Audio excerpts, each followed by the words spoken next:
وہ دیوتاؤں کی چہیتی تھی، پر اسرار سرگوشیاں اس کی رہنما تھیں، اس کی آنکھوں میں موت کی کڑکتی بجلیاں پوشیدہ تھیں، وہ انتقام کی آگ میں جل رہی تھی، اس کے ہاتھ میں زندگی کی لکیر تھی اور نہ موت کی، وہ سانپ سے بھی زیادہ زہریلی تھی، اپنے دشمن کی کٹی ہوئی گردن دیکھنا چاہتی تھی، پر اسرار اور شیطانی قوتیں اس کی راہ میں حائل تھیں، پر اسرار قوتوں کی مالک ایک دو شیدہ کی ہنگاموں بری داستان عجیب دید بان۔ نہیں اے عظیم سردار آشم کی بیٹی، مجھے یہ بات معلوم نہیں کہ جنرل نے میرے سوال کا جواب دیا۔ تو سیان سے اس قدر قریب ہونے کے باوجود کیسے بے خبر رہا؟ نثار نے پوچھا، اور اس کے لہجے سے شک کا اظہار ہو رہا تھا۔ اے سردار نثار، میری بات کو سچ جان کے میں قریب ہو کر بھی سیان سے بہت دور تھا، اور کبھی اس نے اجنبیوں سے میرے سامنے کوئی ایسی بات نہیں کی کہ میں سیان اور ان کے تعلقات کی وجہ سمجھ سکتا، اور اس کی وجہ شاید یہ بھی تھی کہ میں ہمیشہ اپنے کام سے کام رکھتا، اور میں نے کبھی یہ کھوج لگانے کی کوشش نہ کی کہ سیان کس سے ملتا ہے، کیوں ملتا ہے، اور سازشوں کے کیا کیا جال بنتا رہتا ہے، اور میرا کام صرف اس کا حکم بجا لانا تھا، اس کے سوا کچھ نہیں۔ خود اسے بھی یہ بات اچھی طرح معلوم تھی، اور اسی لیے اس نے کبھی مجھ پر کسی شبے کا اظہار نہیں کیا۔ اسے تو مجھ پر اتنا بھروسہ تھا اے نثار کہ وہ مجھے اپنی بیویوں کے پاس چھوڑ جاتا، اور اسے یقین تھا کہ میں کبھی اس کی امانت میں خیانت نہیں کروں گا، اور جنرل نے تفصیل کے ساتھ نثار کے سوال کا جواب دیا۔ کیا سیان کی بیویاں اور اس کے خاندان والے بھی اس کے ساتھ کل رات وادی سے گئے تھے؟ میں نے دریافت کیا۔ جواب میں جنرل نے بتایا، نہیں اے عظیم معاملہ، ان سب کو وہ پہلے ہی وادی سے کہیں بھیج چکا تھا، اور یہ وقت اس کی بات کا ہے کہ جب شعبان بستی عاشر پر حملہ کرنے کے بعد لوٹا، اور اس کے ساتھ بہت کم لوگ میدان جنگ سے واپس آ سکے تھے۔ کل رات جب وہ یہاں سے گیا تو اجنبی سرزمین کے کتنے لوگ اس کے ساتھ تھے؟ نثار بولا، ان اجنبیوں کی تعداد 4 تھی، اور ان میں سے ایک عورت بھی تھی۔ کیا ان میں سے تجھے کسی کا نام معلوم ہے؟ میں نے سوال کیا۔ بڑے عجیب عجیب سے نام تھے ان کے، اور میں نے کبھی کسی کا نام یاد رکھنے کی کوشش نہیں کی، اور یوں بھی ان میں سے صرف 2 کے ساتھ میرا کچھ تعلق رہا۔ ایک وہ جو مجھے کوئی مسخرہ لگتا تھا، اور وہ مجھے سیان کی آواز میں بولنا سکھاتا، اور نام تو اس نے نہ جانے کیا تھا، مگر میں اپنی آسانی کے لیے اسے 100 کہتا تھا، اور اس بار وہ بہت خوش ہوتا تھا جو مجھے سیان بناتا تھا، اور اس سے بس 2-4 بار مرتبہ ہی میری ملاقات ہوئی، اور کل رات آخری مرتبہ۔ ویسے وہ لمبو تھا بڑا کمینہ، جب بھی وہ میری کھوپڑی بال اڑاتا تو چند بار چپت ضرور مارتا، اور اس پر وہ لمبو بھی ہنستا، اور سیان کے بھی دانت نکل پڑتے۔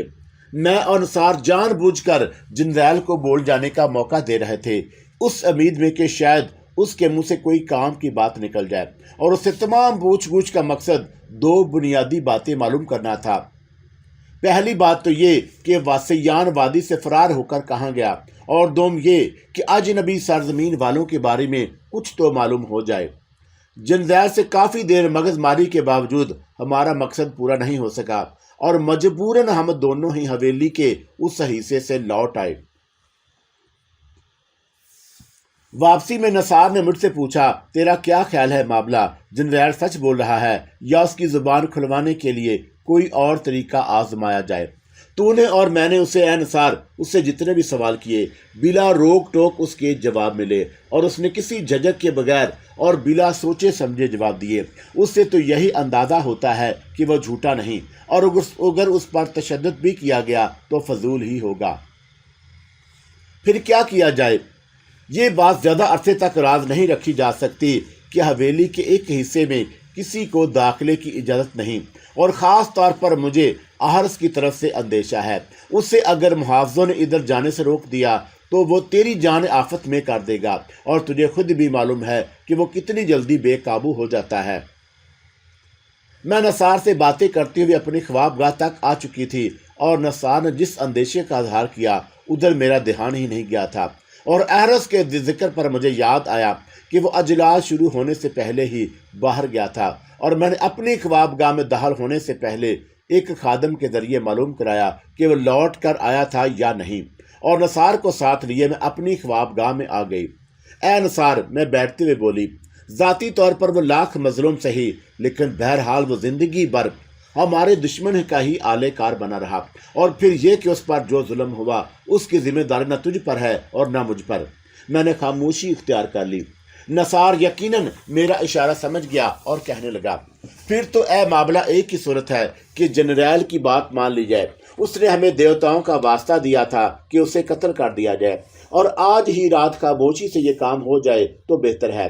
ویسے مہا پجاری سے یہ بات توقع نہیں کہ وہ کسی کے سامنے اس سلسلے میں اپنی زبان کھولے گا، اور پھر بھی تو اس سے رازداری برتنے کو کہہ سکتی ہے۔ نثار کی بات ختم ہوئی کہ وہ خادم اجازت لے کر اندر آ گیا، جسے میں نے احرس کو دیکھنے بھیجا تھا، اور اس نے بتایا کہ جو خادم احرس کے ساتھ گیا تھا حویلی میں لوٹ آیا ہے، اور احرس نے اس سے کہلوایا تھا کہ وہ آج رات مہا پجاری کے ساتھ وادی کے قدیم عبادت گاہ کے اس حصے میں رہے گا جو پجاریوں کی سکونت کے لیے مخصوص تھا، اور مہا پجاری کا قیام پہلے بھی وہیں تھا۔ خادم یہ اطلاع دے کر چلا گیا تو نثار نے اپنے محافظ دستے کے نگران کو طلب کیا، اور نثار نے اس بد نصیب جنرل کے بارے میں وہ حکم دے دیا جس کا تذکرہ ابھی کچھ دیر پہلے مجھ سے کر چکا تھا، اور جنرل کے ساتھ جو کچھ بھی ہونے والا تھا میری بھی مرضی اس میں شامل تھی۔ پھر بھی مجھے اس کے انجام پر چند لمحے کو دکھ ہوا، اور پھر نثار نے سیان کا ذکر چھیڑ دیا تو میری توجہ اس طرف سے ہٹ گئی، اور سیان کے بارے میں جو فیصلہ کر چکے تھے اس سے فی الحال نثار کو بھی آگاہ نہیں کیا، اور مجھے علم تھا کہ نثار میرے اس فیصلے سے اتفاق نہیں کرے گا کہ میں اپنے دشمن کے تعاقب میں ایک ان دیکھی دنیا کی طرف جانے کا خطرہ مول لوں۔ معاملہ میں تو یہی سمجھتا ہوں کہ ہمارا دشمن اجنبی دنیا والوں کے ساتھ ہموار میدانوں کی طرف نکل گیا ہے، اور اب کبھی ادھر لوٹ کر نہیں آئے گا۔ بہرحال یہ رنج زندگی بھر رہے گا کہ ہم اسے اپنے ہاتھوں سے قتل نہ کر سکے۔ اور یہ کہہ کر نثار نے ٹھنڈا سانس بھرا، اور پھر بھی ہم نے اسے اقتدار سے محروم اور ذلیل و رسوا تو کر ہی دیا ہے، اور مجھے میرا اور تجھے تیرا حق تو مل گیا ہے۔ نثار سے یہ سن کر کوشش کے باوجود میں خود پر قابو نہ رکھ سکی اور بول اٹھی، کیا ہماری جنگ صرف اپنے حقوق حاصل کرنے تک محدود تھی؟ نہیں اے بابلا، ہمارا مقصد اپنے سینوں میں بھڑکتی ہوئی انتقام کی آگ بجھانا تھا، مگر ان حالات میں تو ہی بتا کہ ہم کیا کر سکتے ہیں۔ ہم تو اپنے دشمن کی طرف سے بالکل اندھیرے میں ہیں، اور تو نے بھی سنا ہوگا کہ پہاڑوں کے نیچے ہموار میدانوں کی دنیا بہت بڑی ہے، اور وہاں کسی کو تلاش کر لینا آسان نہیں۔ تو پھر اگر ہم پہاڑوں سے اتر کر ادھر گئے بھی تو شاید ساری زندگی سیان کو تلاش نہیں کر سکیں گے، اور پھر یہ بھی نہ بھول کہ اجنبی دنیا والوں سے ہمارا کوئی رابطہ نہیں، اور اطلاعات کے مطابق دشمن ان کے ساتھ رابطہ رہا ہے۔ تو ٹھیک ہی کہتا ہے نثار، میں نے اپنے دل کی بات چھپا لی۔ مجھے نثار کی باتوں سے اندازہ ہو گیا کہ سیان کو اقتدار سے محروم کر کے اسے در بدر کی ٹھوکریں کھانے کے لیے چھوڑ کر اور مجھے میرا حق دلانے کے بعد اس نے بڑی حد تک اپنے دل کو سکون دے لیا ہے، اور اس کے بعد نثار کی آرزو کیا تھی یہ قیاس کرنا بھی میرے لیے زیادہ دشوار نہیں تھا۔ پھر میرا قیاس درست ہی ثابت ہوا، اس نے اظہار آرزو کر ہی دیا۔ نثار میرے قریب ہی بیٹھا تھا، اور معلوم نہیں کب مجھے خیالوں میں کھویا ہوا دیکھ کر اس نے میرا ہاتھ اپنے ہاتھ میں لے لیا، اور مجھے اس کا احساس تب ہوا جب نثار نے میرے ہاتھ پر ہلکا سا دباؤ ڈالا اور کہنے لگا، اے معاملہ، کیا ہم اپنی ساری عمر اسی طرح گزار دیں گے؟ اگر ہم اپنے دشمن کو تلاش کر کے اس سے اپنا انتقام نہ لے سکے تو کیا یوں ہی رائیگاں نہیں جائیں گے؟ ہجر کی آگ میں اس طرح جلتے سلگتے رہیں گے، اور ہمیں ہمارے خوابوں کی تعبیر کبھی نہیں ملے گی۔ نثار کی آواز شدت جذبات کے سبب مرتشتی ہو گئی تھی۔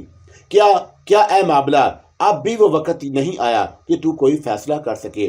اور میں نے آہستگی کے ساتھ اپنا ہاتھ اس کے ہاتھ سے چھڑا لیا، اور میرے لیے یہ بڑے نازک لمحے تھے۔ نہ میں اس سے اپنے دل کی بات کہہ سکتی تھی، اور نہ اس کے جذبات محبت مجروح کرنا میرے لیے ممکن تھا، اور میں اسی لیے کچھ دیر خاموش رہی۔ وقت اور حالات آدمی کو کتنا بدل دیتا ہے، اور میں دھیمی آواز میں بولی، تجھے اس کا اندازہ ہے؟ ہاں اے معاملہ، وقت اور حالات کے ساتھ ساتھ آدمی بدل جاتا ہے، اور میں یہ جانتا ہوں، مگر تو نے اس وقت ایسی بات کیوں کہی؟ اس لیے اے انصار کہ میں تجھے ان بدل جانے والوں میں شمار نہیں کرتی۔ میرے آواز میں اب بھی نرمی تھی، اور میں جو کچھ اسے کہنا چاہتی تھی اسے یاد دلانا مقصود تھا۔ اس کے لیے یہ تحمیز ضروری تھی، اور مجھے احساس تھا کہ اس وقت نثار جذبات کے جس دائرے میں داخل ہو گیا ہے اس پر کوئی شدید ضرب اچانک برداشت نہیں کر سکے گا۔ اور میرے الفاظ سن کر نثار کے چہرے کا رنگ قدرے بدل گیا، اور اس نے کہا، تو کیا اے معاملہ تو نے مجھے بدلا ہوا پایا؟ نہیں نثار، بدلنا بھی تو دو طرح کا ہے، میں بولی۔ ایک تو بدل جانا دانستہ، اور ایک نادانستگی یا بھول میں۔ اسی بھول میں آدمی کبھی کبھی وہ عہد بھی بھول جاتا ہے جو خود وہ اپنی روح سے کرتا ہے۔ پھر تو اے معاملہ ایسا شخص عہد فراموش ہی ہوا، چاہے بھول ہی میں وہ ایسا کیوں نہ کرے۔ نثار کے تیور اب بدلتے جا رہے تھے۔ تو اے نثار، تجھ سے بھی ایسی ہی بھول ہو رہی ہے، مگر میں تجھے عہد فراموش پھر بھی نہیں کہوں گی۔ ہاں شاید مجھ سے کوئی بھول ہوئی ہے، نثار بڑبڑانے لگا، اور میں نے کوئی عہد بھلا دیا ہے۔ اب وہ لمحات آ گئے تھے کہ میں نثار سے جو کچھ کہنا چاہتی کہہ سکتی، اور وہ لمحات جذبات کے دائرے سے باہر نکل آیا۔ سو میں نے اسے پرجوش آواز میں مخاطب کیا، مجھے آج بھی وہ دن یاد ہے اے نثار، جب اول کی بستی میں تیری مہمان تھی، اور وہ الفاظ سننا چاہتا ہے تو سن۔ اے نثار کو جو تو نے میرے ایک سوال کے جواب میں کہے تھے، اور تو نے مجھ سے کہا تھا کہ میں نے عہد کیا ہے اے معاملہ کہ جب تک سالم زیان سے میں اپنے بابا کے قتل کا بدلہ نہیں لے لوں گا، اور اس کی کٹی ہوئی گردن پر بھی دہکتا ہوا توا نہیں رکھ دوں گا۔ مجھ پر زندگی کا عیش آرام ہے، اور اس پر میں نے بھی عہد کیا تھا کہ گواہ رہنا اے نثار کہ جب تک میری آنکھ سیان کا سر کٹ کر گرتے ہوئے نہیں دیکھ لیں گی، اپنے شوہر کی شکل نہیں دیکھیں گی۔ اور پھر تو نے اے نثار مجھے بڑے خلوص سے یہ دعا دی تھی کہ دیوتا تجھے تیرے کیے ہوئے عہد پر قائم رہنے کا حوصلہ عطا کریں۔ سو میں بھی وہی ہوں معاملہ، اور تو بھی وہی ہے نثار۔ ہاں وقت اور حالات ضرور بدل گئے ہیں۔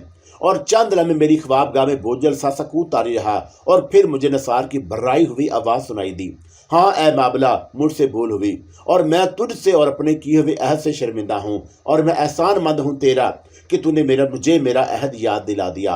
اور میں نثار کی آنکھوں میں نمی تیرتے دیکھی، اور میں نے کچھ دیر پہلے تجھے سے جو کچھ کہا اسے میری نادانی سمجھ کر بھلا دے، اور یقین کر کہ اب تو مجھے عہد شکر نہ پائے گی۔ اور پھر نثار اور میرے پیاس زیادہ دیر نہ بیٹھا اور اٹھ کر چلا گیا۔ اس کا سبب شاید احساس پیشمانی ہی تھا۔ اور دوسرے دن صبح میں نے بستی تریال کی فوج کو رخصت کیا تو یہ منظر وادی سبز والوں کے لیے بڑا عجیب تھا، اور میرے حلیفوں کی افواج بھی ابھی وادی سے رخصت نہیں ہوئی تھی، اور وہ بھی یہ عجیب نظارہ کر رہی تھی، اور میرے گھوڑے پر سوار ہو کر اب وادی سے نکل کر اسے کھلے میدان میں پہنچی جہاں افواجیں خیمے زن تھیں، اور بستی تریال کی فوج اپنے گھوڑوں پر سوار ہونے سے پہلے میرے سامنے سجدہ ریز ہو گئی تھی۔ اور پھر جب انہوں نے سر اٹھائے تھے تو آتون دیوی کے نعروں سے سارا میدان گونج اٹھا، اور اس کے بعد فوج کا سپہ سالار آنف آگے بڑھا، اور اس نے میرے گھوڑے کی لگام تھام کر التجا کی، اے آتون دیوی، ہم تریال والوں کو خیر و برکت کی دعا دے اور ہماری طرف جلد لوٹا کہ ہم تیرے دیدار سے محروم نہ رہیں۔ اے تریال والو، تم پر دیوتاؤں کا سایہ ہمیشہ بلند رہے، اور تم خوب پھلو پھولو، مقدام اور نخمہ تک میری دعا تک پہنچا دینا۔ اور تمہاری آتون دیوی کی دعا ہے کہ نہبا کی گود بھر جائے اور تمہاری کھیتیاں سدا ہری بھری رہیں، اور تم مجھ سے دور ہو کر بھی مجھ سے دور نہ رہو گے کہ میرے دل کے قریب ہو۔ اور انہوں نے ایک بار پھر نعرے بلند کیے اور اپنے گھوڑوں پر سوار ہو گئے، اور کچھ دیر بعد جب وہ مڑ کر وادی سے نکلنے کے لیے پہاڑوں کی طرف جا رہے تھے تو مجھے یوں محسوس ہوا کہ جیسے میرے ماضی کا ایک ورق میری آنکھوں سے اجل ہوتا جا رہا ہے۔ اور اس وقت میرے ساتھ احرس اور نثار دونوں ہی تھے۔ احرس بھی میرے ساتھ بستی تریال سے اسی فوج کے ساتھ آیا تھا، مگر میں نے اسے روک لیا۔ اگر میں اسے رکنے کو نہ بھی کہتی تو وہ شاید واپس نہ جاتا۔ اس کے باوجود اپنی عادت کے مطابق وہ مجھ سے بظاہر احسان جتا رہا تھا، اور اس وقت بھی مجھے سنجیدہ اور کھوئی سی دیکھ کر احرس کی رگیں شرارت پھڑک اٹھی۔ اے